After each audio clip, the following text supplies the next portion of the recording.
அதை நாங்கள் ஒரு பாசிட்டிவாக தான் பார்க்குறோம். இப்போ இருக்கிற சூழ்நிலையே வேறு, அதையும் இதையும் ஒப்பிடவே முடியாது. இபிஎஸ் செய்தியாளர்களை சந்திக்கும் போது சொன்ன இன்னொரு முக்கியமான வார்த்தை, நான் தான் கூட்டணிக்கு தலைமை, நான் எடுக்கிறது தான் முடிவு அப்படின்னு ஒரு வார்த்தையை அழுத்தம் திருத்தமாக பதிவு பண்ணுறாரு. இது யாருக்கான செய்தி? ஊடகத்துக்கான செய்தி. யாருக்கெல்லாம் அதில் சந்தேகம் இருக்கோ அவங்களுக்கான செய்தி. அமித்ஷாக்கான செய்தி எடுத்துக்கலாமா? அவர் தான் சொன்னது, அதையும் ஒத்துக்க மாட்டேங்கிறீங்க. அனைத்து இந்திய அண்ணா திராவிட முன்னேற்ற கழக தலைமையில் தான் கூட்டணி அப்படின்னா, அனைத்து இந்திய அண்ணா திராவிட முன்னேற்ற கழக பொதுச் செயலாளர் அவர் தலைமை தான், அவர் தான் முடிவெடுக்கிற இடத்துல இருக்காரு. இது அவர் அமித்ஷாவே சொன்னது தான், அதையும் ஒத்துக்க மாட்டீங்க.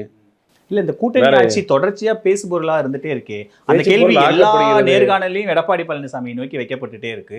அவரும் அதுக்கு விளக்கம் கொடுத்துட்டே இருக்காரு. லிஸ்ட்டே கொடுக்க முடியும், எந்த நியூஸ் சேனல்லேருந்து எந்த செய்தியாளர் அதை கேட்டே இருக்காங்கன்னு என்னால் லிஸ்ட்டு கொடுக்க முடியும். சார், அமித்ஷா அவர் எந்த சார்பு நிலையில் இருக்காரு? அமித்ஷாவை தான் கோச்சுக்கணும். அமித்ஷாவை தான் பேசிக்கிட்டே இருக்காரு. நம்மளுக்கு எது கோவம்? அவர் தானே சார் பேசுறாரு. கேள்வி கேட்டால் மரியாதைக்கு பதில் கொடுக்குறாங்க. ஆசை இருக்கு சார் அவங்களுக்கு. அதாவது இது பலம் வாய்ந்த கூட்டணி இல்லை அப்படிங்கிறத முதல்ல பிம்பத்தை ஏற்படுத்தி உடைக்கணுங்கிற நோக்கம் யாருக்கு இருக்க முடியும்? எடப்பாடி டெல்லி போன அன்னைக்கு எதுக்கு சட்டமன்றத்தில் அப்படியே டைப்ரைட்டர் மாதிரி படப்படன்னு பயத்தில் அடிக்குது முதலமைச்சருக்கு? என்ன கூட்டணி வச்சிட்டீங்க, வைக்க மாட்டேன்னு சொன்னீங்கன்னு யார் பயத்தில் கேட்டா? அந்த மாதிரி கேள்வியெல்லாம். இப்போ இது பலம் வாய்ந்த கூட்டணி இல்லைங்கிற பிம்பத்தை கட்டமைக்க வேண்டிய கட்டாயத்தில் யார் இருக்காங்க? அப்போ வழக்கம் போல் அவங்க செய்கிற வேலையை செய்ய தான் செய்வாங்க. இது வழக்கம் போல் இதுக்கு இதை சிண்டு முடிச்சு விட்ற வேலையில் செஞ்சு தான் இருப்பாங்க.